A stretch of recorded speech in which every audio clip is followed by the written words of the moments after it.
Bloomberg Audio Studios. Podcasts, radio, news. This is the Bloomberg Daybreak Europe podcast, available every morning on Apple, Spotify or wherever you listen. It's Tuesday the 27th of August in London. I'm Stephen Carroll. Coming up today, the CEO of mining giant BHP tells us China's recovery is being hurt by the country's ongoing property market woes. A relative calm returns to the Middle East, but fears of an escalation remain after the weekend's violence. Plus, preparing the economic foundations. UK banks brace for a lending boost on hopes that Labour can deliver on its house-building pledge. Let's start with a roundup of our top stories. The world's biggest mining company has sounded a warning on the strength of the Chinese economy. BHP says the country's deteriorating demand outlook means iron ore supply will outpace demand into next year. CEO Mike Henry pointed to China's property slump as one of the main factors hurting appetite for the metal. In China, a bit of a mixed picture. We're seeing strong growth in a number of segments that are important for commodity demand in China, and that includes automobiles, machinery, infrastructure, shipbuilding. But the property sector itself, which makes up about 20% of steel demand, that is weak. It's been weak for some time. We've seen fairly low levels of both sales and new starts. But the Chinese government is enacting policies that are intended to address that. BHP boss Mike Henry says he still expects China to hit its 5% growth target this year. The mining giant CEO spoke to Bloomberg as the company reported an underlying attributable profit for the year of little over $13.6 billion. That's up 2% from the year earlier and just above analysts' estimates. The billionaire founder of messaging app Telegram is still being held in France over allegations he failed to combat crime on the platform. Pavel Durov was arrested on Saturday as part of an investigation by the cybercrime unit of the Paris prosecutor's office. Bloomberg's Caroline Hyde says the case includes allegations of enabling the sale of child sexual abuse material. This is much more about the protection of children versus sexual abuse. The particular formation of France, the agency that has decided that they want to be holding him for at least until Wednesday, whether or not they indeed bring charges, whether they let him go free or he becomes a witness to an investigation that's more deeply into the protection of children against sexual abuse. That's Bloomberg Technology's Caroline Hyde there. Durov has repeatedly ignored requests from democratic and authoritarian governments to better moderate content on his platform. In response to the arrest, Telegram said in a statement, it's absurd to claim that a platform or its owner are responsible for abuse of that platform. Apple's longtime chief financial officer will step down at the end of the year. Luca Maestri will hand his role to top deputy Kevan Parekh after more than a decade. The company has described the move as a planned transition, with Maestri remaining at the firm in a reduced role overseeing information technology and real estate functions. It's Apple's second management switch this month after last week's announcement that Vice President in charge of the App Store, Matt Fisher, will also be replaced. Talks over a Gaza ceasefire continued in Cairo on Monday as relative calm returned to the region following Israel's bombing of Hezbollah missile launchers in Lebanon over the weekend. Despite the brief hiatus from the violence, Natasha Hall from the Middle East programme at the Centre for Strategic and International Studies says it may not last.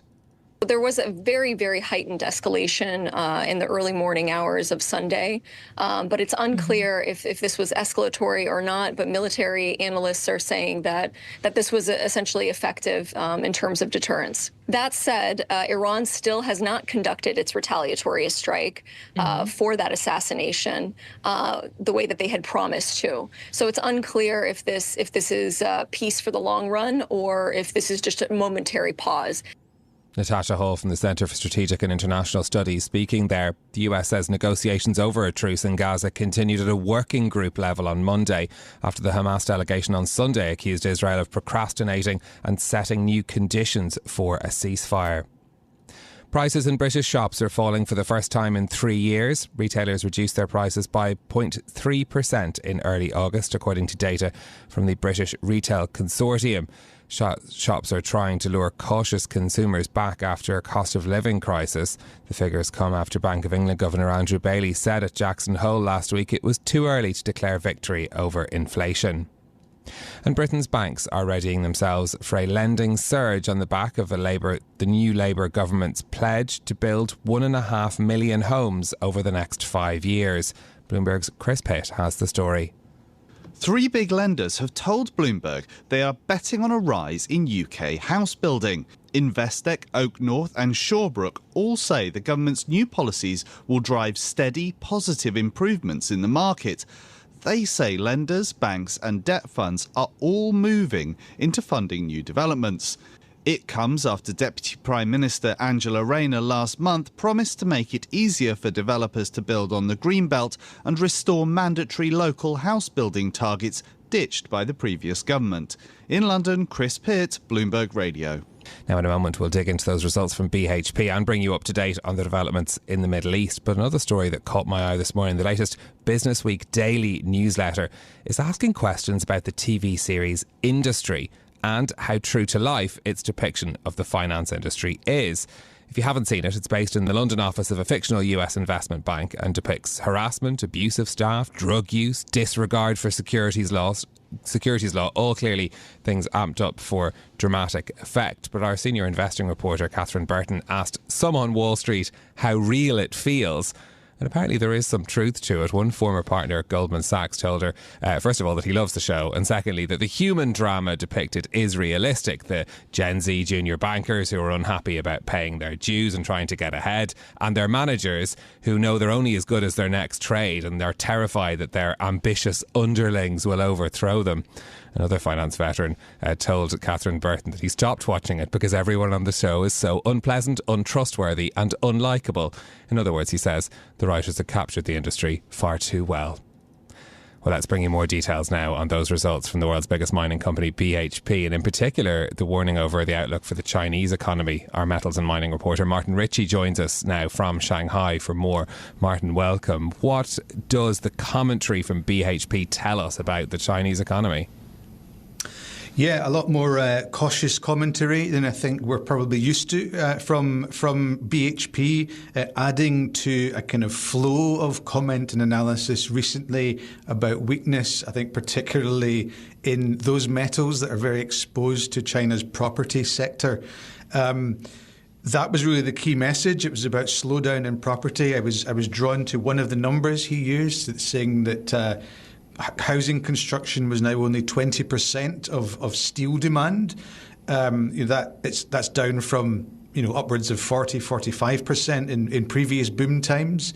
There are other sectors that are coming forward to take up some of the slack in manufacturing and other areas, but with housing on a downtrend, that's a negative for BHP, which gets so much of its earnings from iron ore.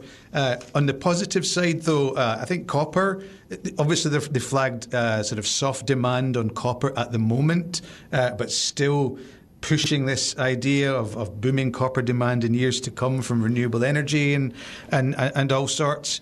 And I think the broader message was about sort of pivoting BHP from its reliance on iron ore, not total reliance, but iron ore is very dominant in its portfolio for many years, towards more on copper. So we'll have to see what more they do on that front.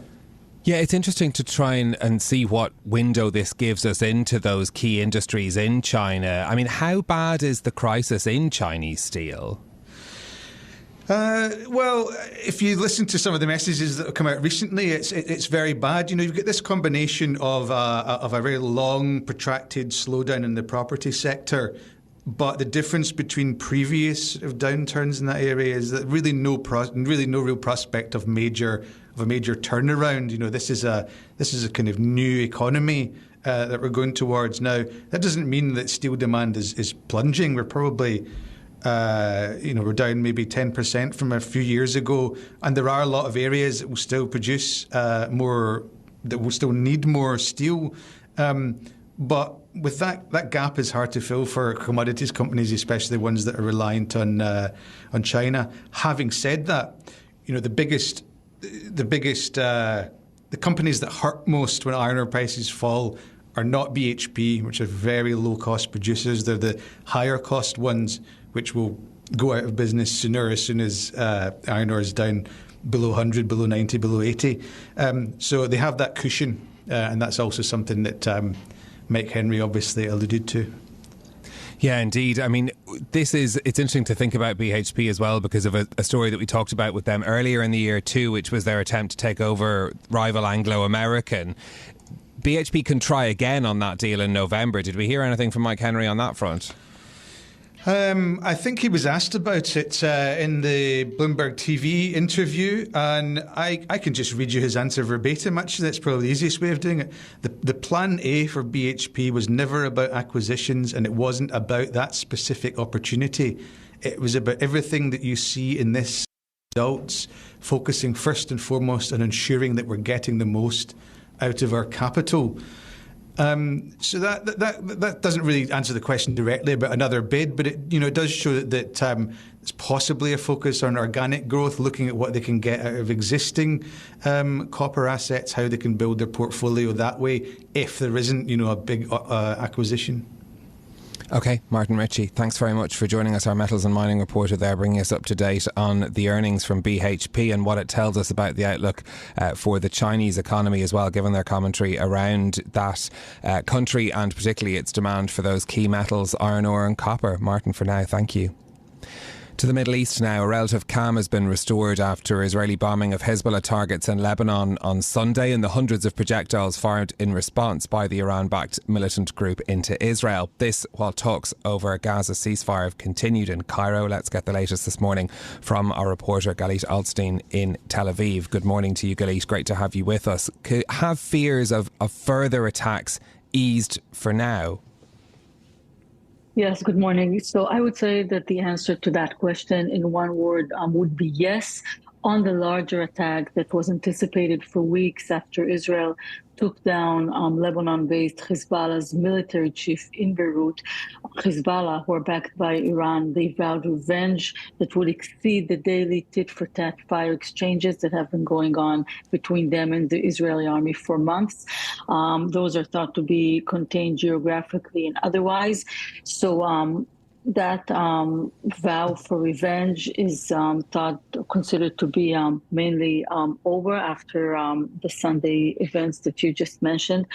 And at the same time, there is another threat of retaliation against Israel directly from Iran, who seeks revenge for the killing of a senior Hamas leader in Tehran recently. That has, in a way, been put on a back burner after Iran signaled that it won't be imminent. And at the same time, the U.S. chairman of the Joint Chiefs of Staff, General Charles Brown, did visit Israel yesterday to discuss, as described in a statement, security and strategic issues and the expansion of operational tools and regional partnerships, as the U.S. does maintain strong military presence in the region.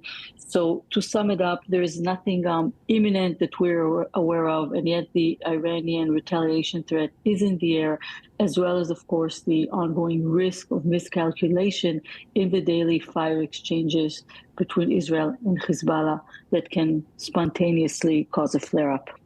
Yeah, indeed, because of course the situation does remain tense on that border between Israel and Lebanon as well. An evacuation order is still in place there for many residents.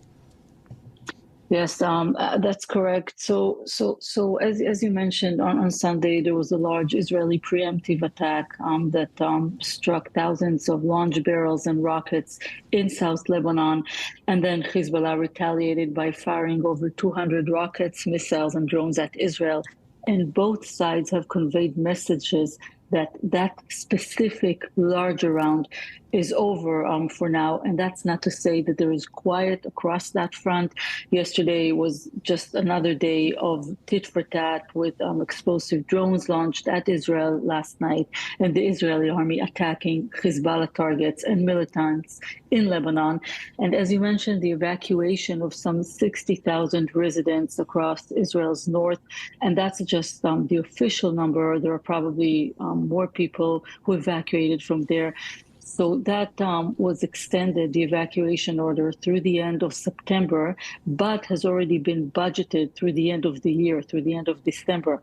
So it is still very much a war zone that's mostly contained to Israel's northern region. It spills into communities that were not evacuated, and of course to the southern regions of Lebanon that has also seen tens of thousands of civilians displaced for many months. Galit, of course, all of this is connected to the war that's continuing in Gaza. We did importantly, and this was seen as an important signal, see talks take place on Sunday after that exchange of fire, but continue at a working group level on Monday yesterday as well. Are there any signs of progress being made? Right. So no, unfortunately, there are no real signs of progress. We haven't been hearing anything official, but the overall sense is that the importance of these talks at this moment is that they carry on. That is thought to in itself be preventing regional escalation to some extent. And also, of course, it does maintain a chance that progress will be made eventually. It is our understanding that core sticking points, like whether Israeli presence can be maintained across the Philadelphia corridor, which is along Gaza's border with Egypt, as well as along another corridor called the Netzarim corridor, which separates Gaza's north and south. So these sticking points have been put on hold in favor of issues that are considered perhaps slightly easier to resolve, or at least less explosive, like the number and identity of Israeli hostages that will be released as part of a ceasefire, as well as the identity and number of Palestinian prisoners that will be released in turn from Israeli jails. So for now, these are the issues that are trying to be resolved and that are on the table. Okay. Talks do continue. This is Bloomberg Daybreak Europe, your morning brief on the stories making news from London to Wall Street and beyond. Look for us on your podcast feed every morning on Apple, Spotify and anywhere else you get your podcasts. You can also listen live each morning on London DAB Radio, the Bloomberg Business app and Bloomberg.com. Our flagship New York station is also available on your Amazon Alexa devices. Just say, Alexa, play Bloomberg 1130. I'm Caroline Hepker. And I'm Stephen Carroll. Join us again tomorrow morning for all the news you need to start your day, right here on Bloomberg Daybreak Europe.